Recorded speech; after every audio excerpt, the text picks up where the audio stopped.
భూమికి సూర్యుడి నుండి కాంతి, ఉష్ణశక్తులు లభిస్తాయి. భూమిపై ఉష్ణం అన్ని చోట్ల ఒకే విధంగా ఉండదు. కొన్ని చోట్ల ఎక్కువ వేడిగా ఉంటే, కొన్ని చోట్ల తక్కువ వేడి ఉంటుంది. భూమి గోళాకారంలో ఉండి, ధృవాల వద్ద కొంత మేరకు బల్లపరుపుగా ఉంటుంది. సూర్యకిరణాలు భూమిపై వివిధ ప్రదేశాలలో, వివిధ కోణాలలో పడుతూ ఉంటాయి.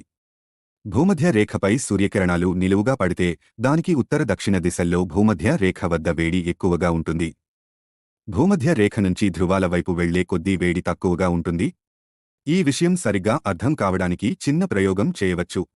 ఒక పెద్ద గ్లోబు తీసుకుని దాని మధ్య భాగంలో టార్చిలైటు వేశామనుకోండి, దాని నుంచి వచ్చిన కాంతి గుండ్రంగా కేంద్రీకృతమవుతుంది.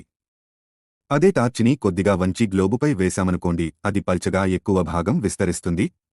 అందుకే ఆ భాగాల్లో వేడి తక్కువగా ఉంటుందన్నమాట. కిరణాలు ఏటవాలుగా పడితే వేడి తక్కువగా ఎందుకుంటుందో చూద్దాం. భూమిపై ఏటవాలుగా పడే సూర్యకిరణాలు వాతావరణంలో ఎక్కువ దూరం ప్రయాణించాల్సి ఉంటుంది.